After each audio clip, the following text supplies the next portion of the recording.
Stavakaya Chadharmasya Sarvadharmasvarupine Avadara Varishtaya Ramakrishna Te Namah.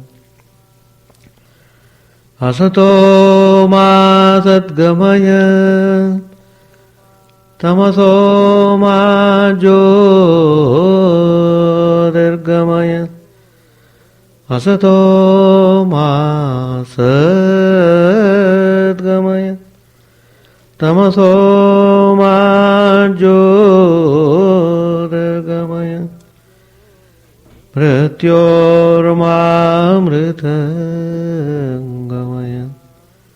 Om Shanti Shanti Shanti.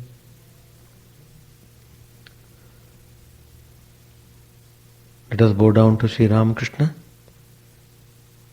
the embodiment of all religions, the Supreme God incarnate. Let us pray to Him to remove all our ignorance, to lead us onwards in our spiritual journey. We shall pray to the Divine Master to conquer fear, to conquer death.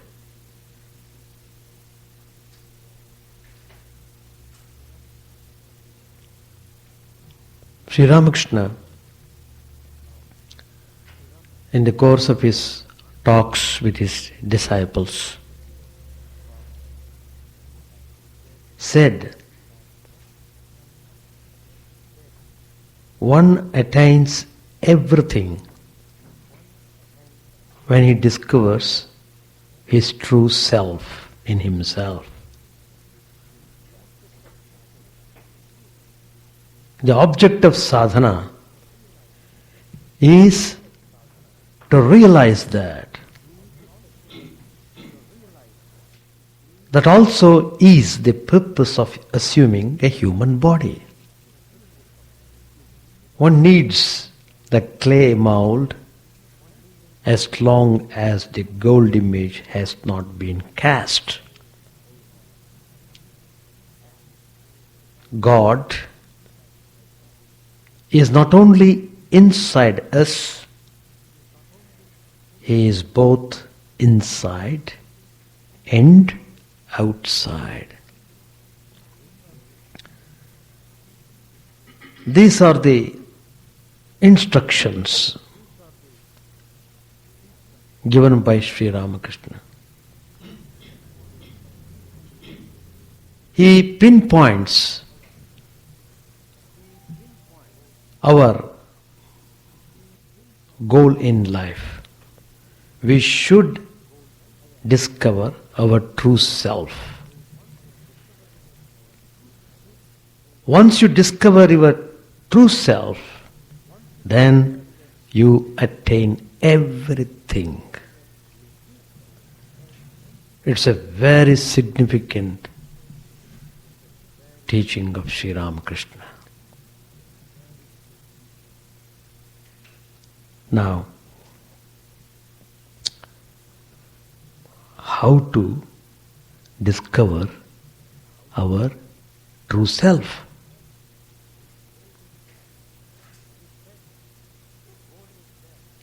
It is said, gold is there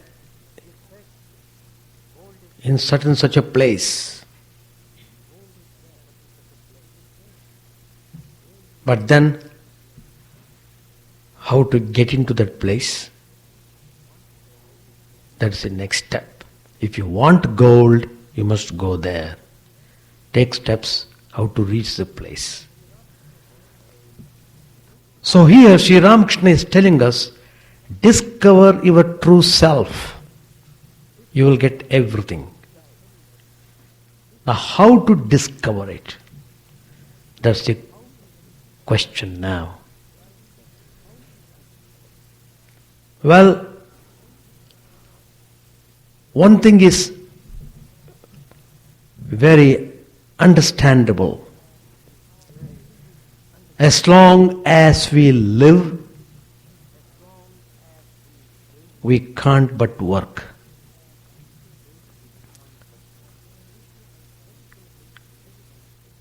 We should meditate steadily besides engaging ourselves in work.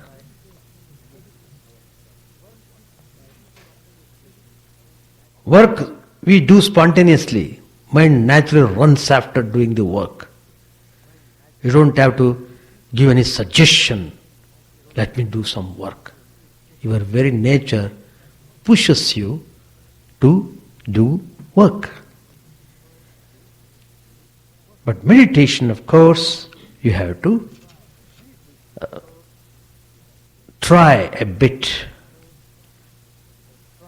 Otherwise, mind does not generally inclined towards meditation.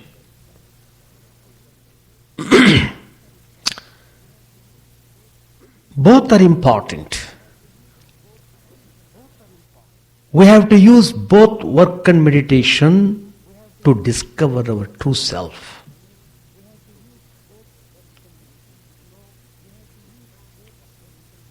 So, what's the way? It means we should integrate work and meditation in order to discover the true self. Now let us go point by point to understand more clearly so that there is no conflict between work and meditation. On the other hand, how they are both useful in taking us towards our true self. What is work and what is meditation? Work seems to be an outward movement, leading us away from God into the world and its problems. I am referring to ordinary type of work where we are all engaged.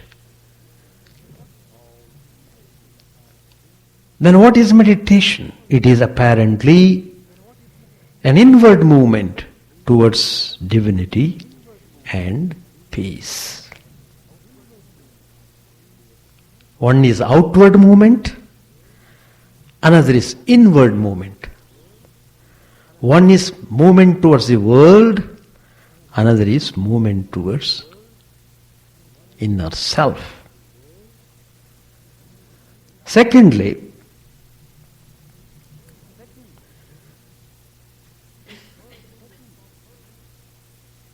shouldering responsibilities, dealing with people, planning about future and other problems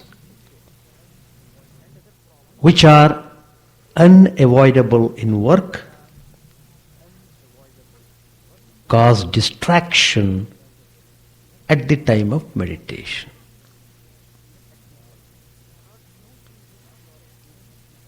It's not without reason you are being distracted. Because your mind was engaged in outward activities, when you sit for meditation, the effect of those activities distracts us. The third difficulty is the inability to maintain in the course of one's work the peace and recollectedness acquired during meditation. When you are sitting consciously to think of the divine name, you somehow try to set up an atmosphere in your heart try to be in tune with the spiritual ideas. And so long as you are in that process of meditation, you enjoy certain amount of peace, but as soon as you come out of meditation, once you are again engaged in activities, you are not able to maintain that peaceful attitude.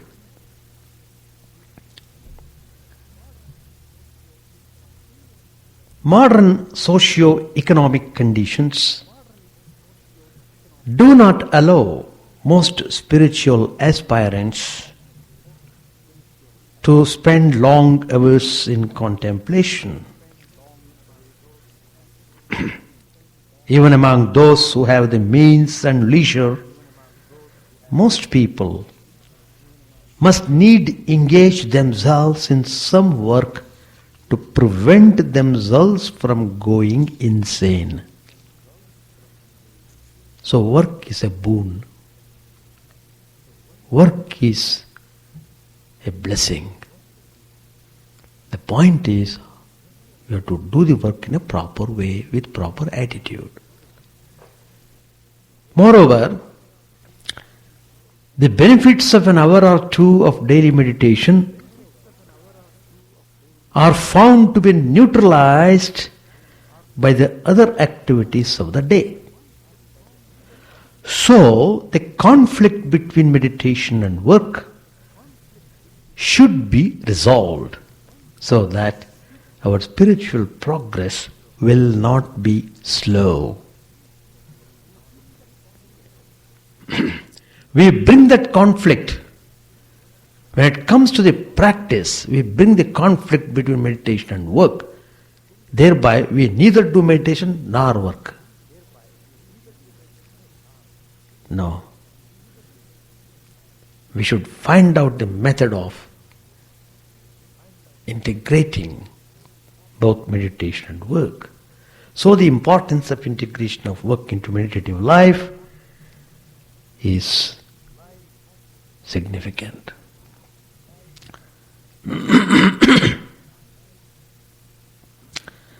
Now, work itself transforms consciousness as much as meditation does, though its effects are less obvious.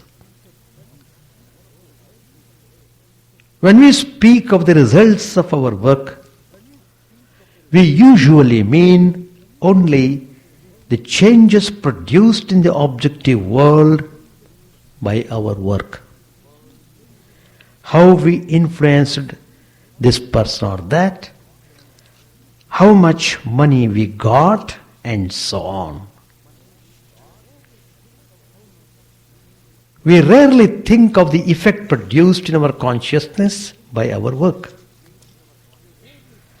And yet, without our notice, everything that we do slowly changes our attitudes, changes our ideas, changes our emotions, our power of concentration, and the quality and direction of awareness.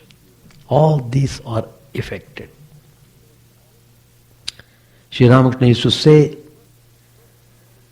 that if a person served another for 12 years, he would acquire that man's character. Work changes the worker as much as it does the external world.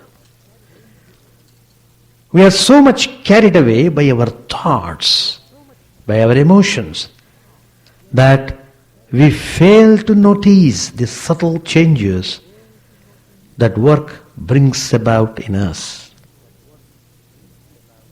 Spiritual aspirants often exaggerate the importance of meditation and ignore the power inherent in work to transform human consciousness. Another factor which makes work important is that it is the only of relating ourselves to the world in a realistic way. It is the only way of relating ourselves to the world in a realistic way. We may have lofty ideals and dreams, but what determines our relationship with others is our work. How we perform the work. It is a type of work that a man does that determines his place in society. Society judges us by our work. And it is not possible to live in harmony with others if we don't do our work properly. Lastly, there is in all people an inherent creative urge. We not only want to experience and accept, but also want to express and create. We want to give to others what we have gained. We want to share with others our own individual life. It is through work that the creative urge finds expression. When we are able to do the right type of work that allows the full expression of the creative urge, life energy flows freely through us. Our life then appears to be purposeful, meaningful, joyful. If we do the wrong type of work or do the right type of work in a wrong way or do not work at all, the creative urge gets dammed up within. Our life will then become empty and meaningless. So how very important it is, we should pay proper attention to the performance of our work. All these points clearly show the importance of harmonizing work and meditation in spiritual life. You have to work with a thorough understanding. Then only it helps you in your spiritual aspiration. The next question is, how to do it? To find an answer, we must first of all understand how meditation and work are related to each other, because we want to harmonize them. So what is the relationship between meditation and work? It's a very important subject. All these things are to be clearly understood. Then only you feel not dejected in your spiritual journey. Otherwise, every now and then you feel depressive attitude. Clear up all the debris in the mind. Then you feel you are wonderful. The Advaitic teachers, the teachers who preach non-dualism, they have grouped both meditation and ritualistic work together as two different forms of karma, activity. Both are characterized by action, by agency, and by result. Kriya karaka, phal, and imply subject-object dualism. They are thus different from jnana, knowledge, which, being non-dual in its true nature, is free from such distinctions. It's beyond this. Since everything other than jnana is classified as ajnana, ignorance, work and meditation are both products of ignorance and cannot lead directly to liberation. Their function is chiefly negative in the form of purification of mind and removal of obstacles. That's all they do. That is the view of the Advaitic teachers. On the other hand, the teachers of bhakti, what do they say? They regard meditation and work as essentially different disciplines. Ramanujacharya, the great exponent of qualified monism, identifies meditation with bhakti, which itself is a special kind of knowledge of God in the form of unbroken memory. Smriti santana rupam darshana samanakaram dhyanopasanadi shabdavachyam is a commentary on the Gita verse. The definitions of bhakti given by other teachers indicate that according to them also, bhakti is a higher type of meditation which is quite different from karma. They also hold that karma in itself is not a direct means to liberation, but becomes an indirect means when it is done as worship of God. To know the true relation between meditation and work, it is necessary to understand some of the fundamental psychological processes involved in both work and meditation. Now, what is karma? What is karma yoga? All these different points I am touching briefly so that we can come to the final conclusion, harmonizing both meditation and karma in order to discover our true self, by which you get everything. Among the four main yogas, the most misunderstood and misused is karma yoga. One type of misunderstanding is to confuse it with mere karma or work. To work like a bullock or to work in any way one likes is not karma yoga. Engaging yourself in some activity cannot necessarily become karma yoga. The work that most people do is nothing but a semi-conscious, passion-driven, aimless rat race for name and fame and sense pleasures.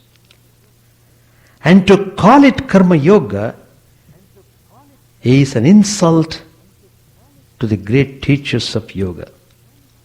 The goal of karma yoga is not worldly success.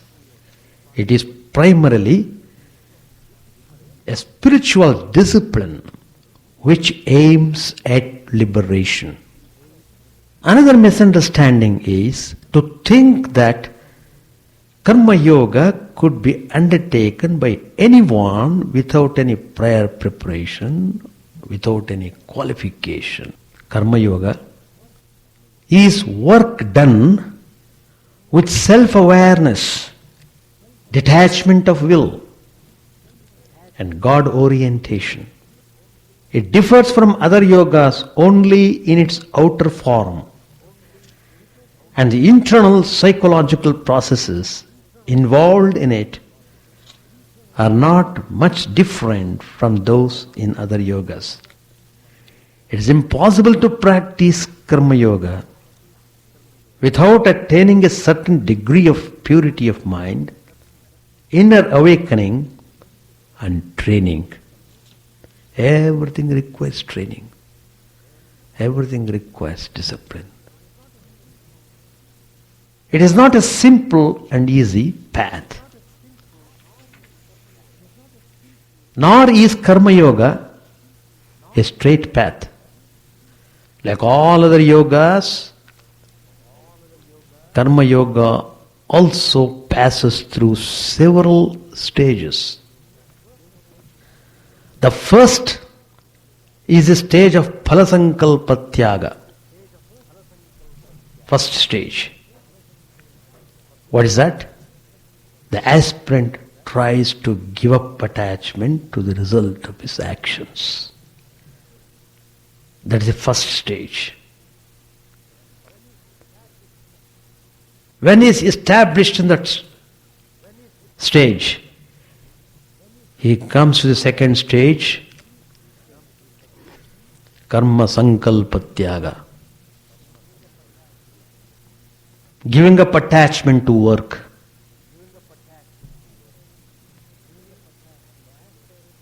It means the aspirant neither seeks nor avoids more work.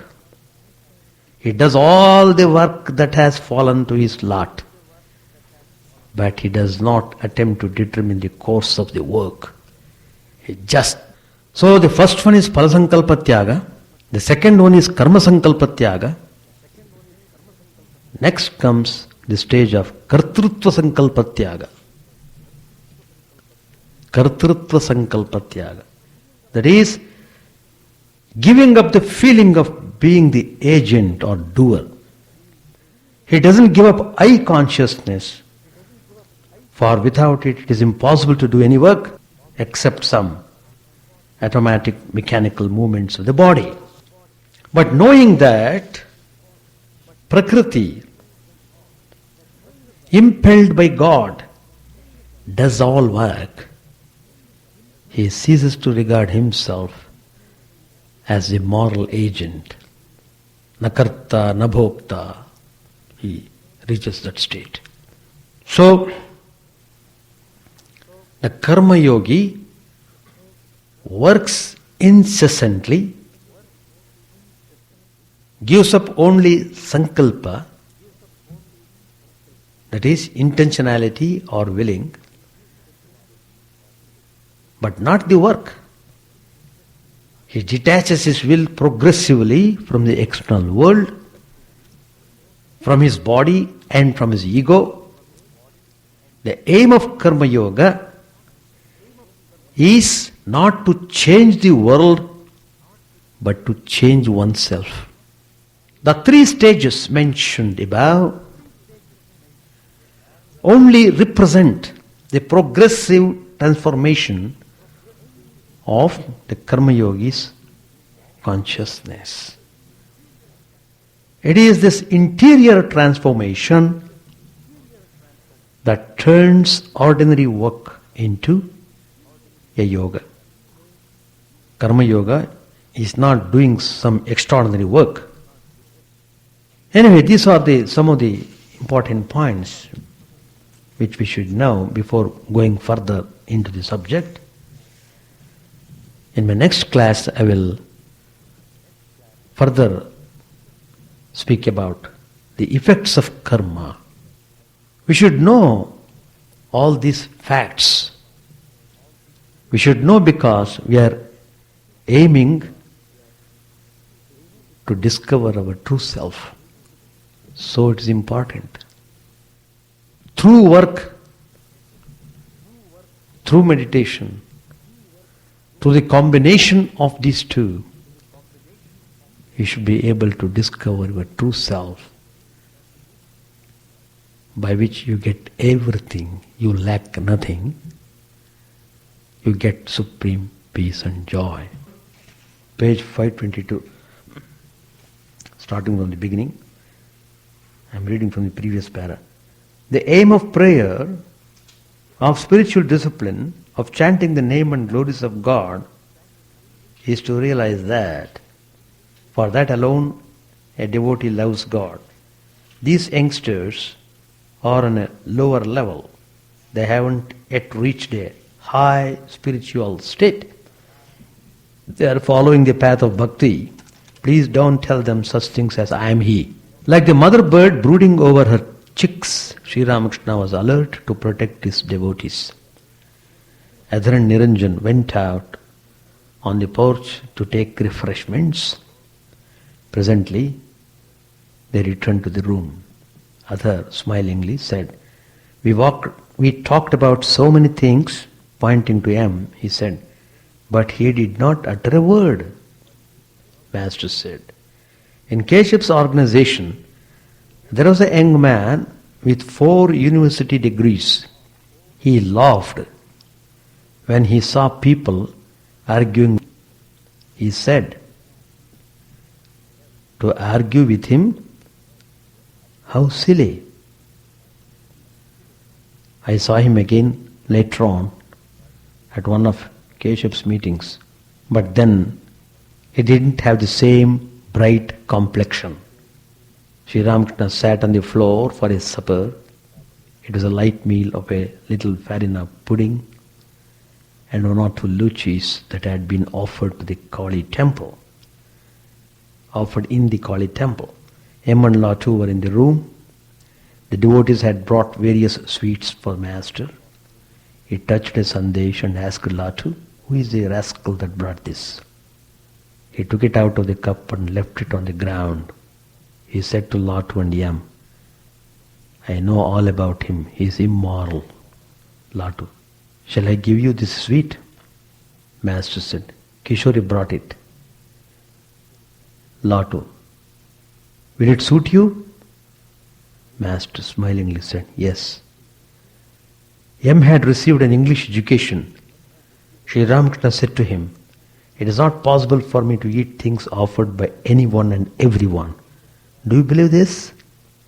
Master Maharshi said, gradually I shall have to believe all these things. Master said, yes, that is so. After finishing the meal, Sri Ramakrishna washed his mouth. He said to M, then will you give the rupee to Naran? Yes, said M, certainly I will. The moon rose in the clear autumn sky and was reflected in the river. It was ebb tide in the Ganges and the river flowed south toward the sea. Sri Ramakrishna was sitting in his room with Narendra, Bhavanath, the Mukherjee brothers and other devotees. Rakhal was staying with Balaram at Vrindavan and was laid up with an attack of fever. Narendra was preparing himself for his coming law examination. About 11 o'clock, Gyan Babu arrived. He was a government official and had received 4 university degrees. Master, at the sight of Gyan Babu, said, well, this sudden awakening of knowledge, Jnana means knowledge. Gyan smilingly said, you must admit, sir, that one sees the awakening of knowledge as a result of very good fortune. Master said smilingly, you are Jnana. You are Gyan. Then why should you have Agyan, ignorance? Oh, I understand. Where there is knowledge, there is also ignorance. The sage Vasishtha was endowed with great knowledge, and still he wept at the death of his sons. Therefore I ask you to go beyond both knowledge and ignorance. The thorn of ignorance has pierced the sole of a man's foot. He needs the thorn of knowledge to take it out. Afterwards he throws away both thorns. The Jnani says, this world is a framework of illusion. But he who is beyond both knowledge and ignorance describes it as a mansion of mirth. He sees that it is God himself who has become the universe, all living beings, and the 24 cosmic principles. A man can live in the world after attaining God, then he can lead the life of a detachment. In the country I have seen the women of the carpenter families making flattened rice with a husking machine.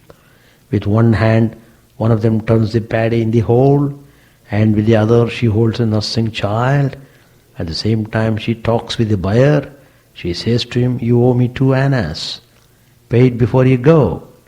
But 75% of the woman's mind is on her hand, lest it should be crushed by the pestle of the husking machine.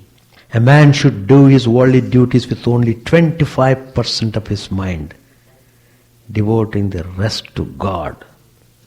But we are doing the reverse. Not even 25% we are giving to God. Sri Ramakrishna is telling, do your duties with only 25% of your mind. The remaining 75% of the mind should be given to God. Anyway, referring to Pandit Shashadhar, the master said to the devotees, "I found him monotonous, engaged in the dry discussion of philosophy. He alone, who after reaching the Nitya, the Absolute, can dwell in the Leela, the relative, and again climb from the Leela to the Nitya, has ripe knowledge and devotion. Sages like Narad cherish love of God after attaining the knowledge of Brahman. This is called Vijnana. Mere dry knowledge is like an ordinary rocket. It bursts into a few sparks and then dies out. But the knowledge of sages like Narad and Shukdev is like a good rocket. For a while it showers balls of different colors, and then it stops again. And then it stops. Again it throws out new balls, and again it stops. And thus it goes on. Those sages had prema for God. Prema is a rope by which one can reach Sachidananda. The master finished his midday meal and rested a few minutes. Bhavanath M., the Mukherjee brothers, Hazra, and several other devotees sat down under the bakul tree and began to converse. The master stopped there a while on his way to the pine grove. Hazra said to the younger Gopal, "Please prepare a smoke for him," meaning the master. Master said smilingly, "Why don't you admit that you want it?" A laugh. Mukherjee said to Hazra, "You must have learnt much wisdom from him," meaning the master. Master said smilingly, "No, he has been wise like this from his boyhood." A laugh. Presently Sri Ramakrishna returned from the pine grove. The devotees noticed that he was in ecstatic mood and was reeling like a drunkard. After reaching his room, he regained the normal state. Many devotees gathered in the room. Among them was a newcomer, a sadhaka from Konnagar, who looked over 50 years of age and seemed to have great vanity of scholarship. We shall stop here. So when you have to practice karma yoga, you have to practice 3 types of tyaga. Phala sankalpa tyaga, giving up attachment to the results of the actions. Karma sankalpa tyaga, giving up attachment to work, but at the same time performing zealously whatever the work that comes to him. The third stage is kartrutva sankalpa tyaga, giving up the feeling of being the agent or doer. So when a person is matured in all these 3 stages, he is said to be a karma yogin. Nothing bothers him. He feels everything is done by the supreme will of God. He just carries on the duties in that spirit. Carries them well, performs them well, without aspiring any results. Just for the love of God, he does work. So in that way, he trains himself. He doesn't become egoistic or boastful. He tries to purify himself thoroughly from all bad samskaras. So karma yoga clears the way. Anyway, we shall take up this matter again in the next class. Pleasingly, that the mirror of the heart may be wiped clean and quenched that mighty forest fire, worldly lust raging furiously within. O name, stream down in moonlight on the lotus heart, opening its cup to knowledge of thyself. O self, drowned deep in the waves of his bliss, tasting his nectar at every step, bathing in his name that bought for weary souls.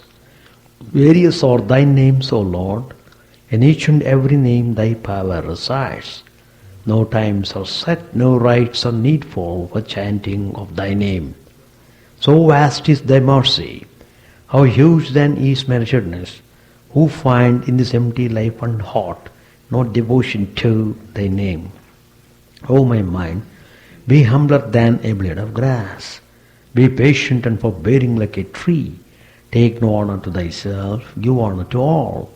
Chant unceasingly the name of the Lord. O Lord and soul of the universe, mine is no prayer for wealth or retinue, the playthings of lust or the toys of fame. As many times as I may be reborn, grant me, O Lord, a steadfast love for thee. A drowning man in this world's fearful ocean is thy servant, O sweet one. In thy mercy consider him as dust beneath thy feet. Oh, how I long for the day when an instant separation from thee, O Lord, will be as 1,000 years, when my heart burns with its desire, and the world without thee is a heartless void. Prostrate at thy feet let me be, in unwavering devotion, neither imploring the embrace of thine arms, nor bewailing the withdrawal of thy presence, though it tears my soul asunder. O thou who stealest the hearts of thy devotees, do with me what thou wilt, for thou art my heart's beloved, thou and thou alone. O Lord, lead us from the unreal to the real, lead us from darkness to light, and lead us from death to immortality. May all be free from dangers, may all realize what is good, may all be actuated by noble thoughts, may all rejoice everywhere. May all be happy, may all be free from disease, may all realize what is good, may none be subject to misery. May the wicked become virtuous, may the virtuous in tranquility, may the tranquil be free from bonds, may the freed make others free. May good betide all people, may the sovereign righteously rule the earth, may all beings ever attain what is good, may the worlds be prosperous and happy. May the clouds pour rain in time, may the earth be blessed with crops, may all countries be freed from calamity, may holy men live without fear. May the Lord, the destroyer of sins, the presiding deity of all sacred works be satisfied. For he being pleased, the whole universe becomes pleased. He being satisfied, the whole universe feels satisfied.